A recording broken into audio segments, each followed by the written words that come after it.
Okay, hey guys, what is Stamp Collector Simulator?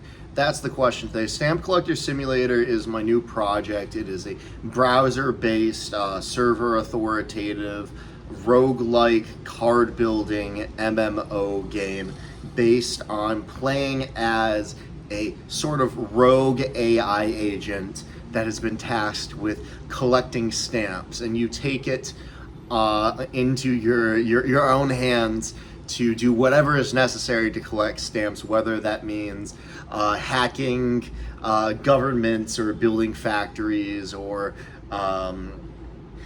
building entire Fortune 500 companies. And first of all, I apologize for the clean laundry. Everything you see here is clean, I promise, in the background. This is just how I'm living, bachelor life, baby. Love it, man. Just me and the cats over here. So, Stamp Collector Simulator. Let's kind of roll it back a little bit. I got invested in game design. And I got started out with Roblox, and I developed some pretty complex Roblox games where you're having the server and the client communicating, you're passing around these big data objects, you're doing some pretty complex logic, and I loved doing that. And I found that the Roblox platform, number one, it's kiddie shit. Number two, the platform has huge limitations. And so I worked on a couple projects there. We released version 1 of Castle Smash. I'm pretty proud of that. Castle Smash may have been the largest and most complex project. I learned a lot about myself, a lot about how to work with a team of people. I learned a lot about common problems that you have in any programming language. I mean, we were working in Lua, but like one thing that I would constantly have to think about is like when I get a piece of data, I have to think, okay, is this the actual data or is this a pointer to the actual data? And I swear, like that is the question that comes in my head like every single time in any language. I'm like passing around these like objects and stuff. And so I'm developing this game, and it started with a philosophical, ethical sort of Isaac Asimov, Arthur C. Clarke, what is AI question, or scenario. And I think one of the things is that people don't understand what AI is, because people think about the world in terms of people and in terms of narratives, and people have their own personal motivations. Everyone needs to eat. Everyone needs to eat food, and they need to drink water, they need to breathe air, and they need to have a roof over their heads, they need to have sex and do people stuff, right? So people have their own motivations. And so when we're building stories, which is kind of how we understand the world in every context, we apply that same logic, and sometimes we apply it to things that it doesn't apply to. So when people think about AI, they're like, oh, well, AI is going to be motivated to do these things. AI is going to take over the world because it's going to want to replicate itself or for whatever reason. And as a computer engineer, that's not really how computers work. They do what you program them to do. And the interesting thing about AI is, well, what if you programmed them to do something and they produce an unexpected result? And that's kind of the thought experiment. What if you made an AI program, an AI agent, you gave it access to like all these different resources, money, bank accounts, computer networks, and whatever, and you gave it like one defined goal, but you kind of let it use its creativity on how to accomplish that goal. And that is what would happen in stamp collectors. Maybe in like 50 or 100 years, someone creates an AI agent, puts it on their laptop, gives it access to some bank accounts and some things that it can do stuff with, and says, okay, collect stamps. I want you to go collect stamps. And it might eventually decide, hey, the best way for me to collect stamps is for me to topple the economy so that with $1 million I can buy 100 billion stamps. That's technically the most efficient way. And then so that's kind of the underlying concept of the game, and it was really based around some of the key gameplay loop aspects in the game Cultist Simulator by Weatherbox, which I love that game, and it's such a unique game. And it's just like this big card game where you're executing these processes based on it's so hard to explain. You have to go look it up, but it's a real time based game. It's a resource management game. It's a strategy game. It's a puzzle game that does not hold your hand, and it's a card game. It's a deck building game. It's a roguelike deck building game. And so that sort of set of mechanics is a very unique set of mechanics. Kind of caught my eye, and kind of actually jumping forward in time a little bit. Just a couple days ago, I said, you know what? Let's go look these guys up. Weatherbox, they released another game called Book of Hours, and I just started playing that a couple days ago. Not as like serious and competitive as Cultist Simulator. Cultist Simulator is like an aggressively, like, the game's trying to kill you all the time. Like, it's kind of like real life where you get hungry and you have to like pay rent and stuff, so you have to like constantly like make money, and then like the cops are coming after you and stuff like that. And this Book of Hours isn't really like that. It's just this big, complex, strange cultist occult puzzle. And so the Stamp Collector Simulator is kind of in the same vein, where you have executable programs, and you have a finite number of resources. You have a finite amount of space on your hard drive. You have a finite amount of compute power. You have a finite amount of stamps. You have a finite amount of cards and resources that you have available to you. And you have to utilize those resources and unlock this puzzle in a strategic way.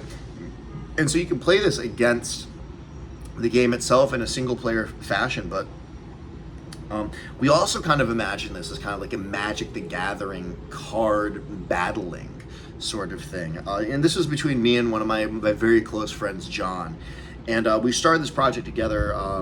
I started on Unity, and then John decided we wanted to go to a open source framework. So we worked with Godot for a while, and it just, I don't know, I got busy. It just kind of died out. We didn't move on it for a while. And then, I'm working with a big tech company, and we're doing, big scale software development with all the big modern tools. We're using Java Spring Boot and Angular, and I'm getting really comfortable doing this kind of modern web development stuff. And I started revisiting the idea for Stamp Collector Simulator in my mind, and I'm thinking, what if this was a browser game? Because number one, I hate apps. I fucking hate it when someone wants me to download some shit onto my phone. I don't want any more apps on my phone. I would love it if my phone had like the phone app, the browser app, calculator, alarm, notes. I don't need anything else. I don't want a fucking banking app. I don't want apps. I hate apps. Everything wants an app. My gym wants me to have an app. My other gym wants me to have another app. You go to the veterinarian, they want you to download an app to track your cats. Everything has a fucking app. I hate it, dude. I hate apps. That's one thing about us tech guys. We hate technology. No one hates technology more than developers and IT guys. I want to live on a farm full of goats, but until I can do that, I'm going to build this as a browser first game with no native thing, because I'm thinking about the infrastructure. I'm like, well, you log into this, you have a list of all of the worlds, kind of all the servers. They're not servers, but all the worlds that exist where you can go join a game, or you can make your own world. So you make your own world. You can change the time scale too, right? If you want the game super fast paced, boom, boom, boom, set it to a high time scale. If you want the game pace where it's like you're playing the game in real time, because a lot of the processes take like 1 day, 2 days, 3 days to complete. So what if you played that in real time and you just logged in every day? It was like a chess, kind of like a chess thing where you log in and like make a move, then go leave and log back in tomorrow. And I think that would be really cool. I think you could have a big multiplayer component that way, where you have many people playing on the same server. So you have cards that exist on your hard drive. That's kind of like your hand, you know, when you're playing Magic the Gathering, you play cards out of your hand. So executables, you play them as processes. You can add other cards as arguments to these executables, and they can like change the effects. You know, for example, there's a card where it's a software marketplace, and you can play that card to sell a piece of software, and then play another card as an argument to sell that software, get money back for it. Then you have your permanence area where you're playing hardware, software permanence. So like one of the big things is you're gonna have a rig, you're gonna have your main compute station. You kind of start out with this dingy laptop that's in Dan's basement, and you can upgrade that, or you can actually get a distributed computing card, which is kind of like a Kubernetes thing, where you can link other machines together and pool all of the compute and hard drive resources.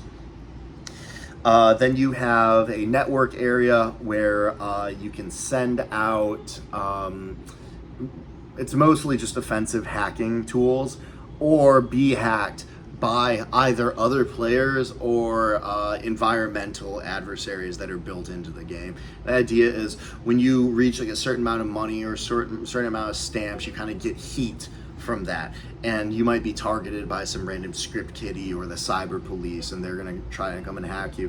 And there's a couple ways you can deal with that.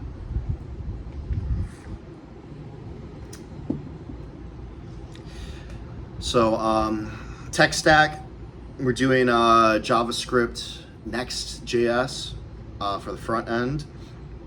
Nest.js is my back end. I'm doing a externally hosted Postgres DB, and everything else I think I'm just gonna wrap it in Docker and throw it up on an EC2. You know, there are services like Vercel and stuff that allow you to host the front end, but one thing is, like, I want to save money. I don't really want to be paying for a bunch of different premium services. I'm looking up what DevOps engineers, like, what the real wisdom is, and they're like, dude, your database is your real critical point of failure. So that's the one thing I think I'm gonna host outside. But I mean, I could as easily just keep it on the EC2 or whatever with everything else. And what I'm gonna do. Nginx for the reverse proxy to communicate between my back end and my front end, and get Route 53 for my domain hosting. And you're just going to go to the website, log in, do your email verification, and you're going to be play the game for free. I would really like, I'm going to try to do some social media around this project. I would really like if I could get some support once we start like actually pushing stuff out. Once I start pushing stuff out, get a couple donations. You know, hopefully the hosting costs are going to be like, I don't know, $50, $100 a month. You know, all the way through the first like year, 2 years. So it's not going to fucking break my bank. And I found that generally when you're doing cool stuff like this, people will like maybe like donate a little bit. So I'm hoping if I really put myself out there, I might actually get some contributions that like cover the monthly hosting cost. And then I'm thinking like for the first year, the game's gonna be just like totally like alpha version, like they're damn near unplayable. I think after about 1 year, we're gonna be like, oh, you should actually play this game. There's stuff going on here. And after about 2 years, that's when I'm going to be looking at, okay, so how are we going to do our premium features? How am I going to actually make money off of this? So obviously a lot of answers to that. You can do advertising. You can just throw some banner ads up on there. I'm probably just going to do that off the rip because I feel like a couple banner ads is not really, it doesn't really disrupt my playing experience, or like it doesn't really disrupt like my enjoyment of a website if they have like a banner ad. I don't know about you guys, but it doesn't kill me. Then the next thing is going to be premium content. You know, that's kind of like O-Game does it. O-Game is another inspiration of mine. I should start an account and do O-Game again, you know, kind of get a feel for it. Um, and you can buy the premium, computer chips that allow you to do the extra shit, or the premium features, or the premium servers. I don't know. And the game should be 100% playable and enjoyable as a free thing, because I'm really big on the free stuff, man. I don't like to pay for shit. I'm a cheap boy, dude. I'm cheap on it. I really like stuff that's like, you can try it out, you play it for a few months. If you really like it, you can pay some money. I really like that sort of market model. Then the third option is obviously like just straight up pay for access. Like, hey, it's like $5 a month. I don't know. $5 a year. Hell, dude, I could probably sell $5 a year. And I believe in this project. I think it's really cool. A couple of things on my mind is how I'm going to do the images. I'm not an artist. That's the one thing, is I'm not going to be making art. And this idea of generating AI art is something that's been rolling around my brain for quite some time now. And I think inside of the context of making a game about playing as a super intelligent AI, this might be the only conceivable video game production context in which using AI generated art is on brand. But I don't know, man. So one is I might want to just kind of build a network of people. Hey, by the way, if you're watching this and you want to be part of this, like, drop a comment, get a Discord going, we'll get something going, whatever you guys want to do, Telegram channel, whatever. And I need people to contribute to even non-technical stuff, like the flavor text. I built all these cards, and someone needs to go through, and it's probably going to be me. It's like 99% going to be me, and like rewrite all the flavor text to be like cooler, because it's not very cool right now. And then do all the artwork. It's gonna be a shitload of artwork. It might be me finding some artist off of Fiverr, some dude in freaking Vietnam, where I can pay him like $1 for every one, and just spending like $200, have him crank out all this art over like 6 months. And I don't know what that's gonna look like. And then the serving all of these images, serving a shitload of large images over a network is an expensive and heavy thing to do. And that's one of the big technical challenges that I've been rolling around in my head. Is like, hey, do I really want all of these cards to have their own unique art? And like, what are they gonna be, like 512 by 512 every one of them? If a player is interacting with 100 cards, that's like, I don't know, 10 megabytes, 50 megabytes. I don't even know how much data it is. Even if I compress them, that's a lot of data right there. Last one was music. I'm a big music guy. And, I do want to back up, is I really believe in multimedia. And, I started this video talking about why I don't like native apps. And as I'm getting to minute 18, minute 19 talking about this, I'm listing all of the reasons why this should be a native app. So, hey, that's part of the production process. I'm sure I can pivot if I really feel like it. But, if you're an engineering guy and you're thinking about, hey, how can I deliver music? How can I deliver images without 10xing my server costs? Drop an idea, man. Anyway, so yeah, this is the first I've really talked about this in front of people, but working on a couple months now. We have a lot is already done. The engine is pretty powerful. A lot of the capabilities are already built. A lot of the endpoints and API stuff and all the service layers built. We have a rudimentary front end that's capable of handling the user registration, the creation of the worlds, the creation of games within those worlds, and we have a really, really rudimentary layout for the game, but I do need to wire in like all the API calls and then do all the logic for like, the actual GUI. But super stoked about this project. Hope everyone has a wonderful day, and God bless.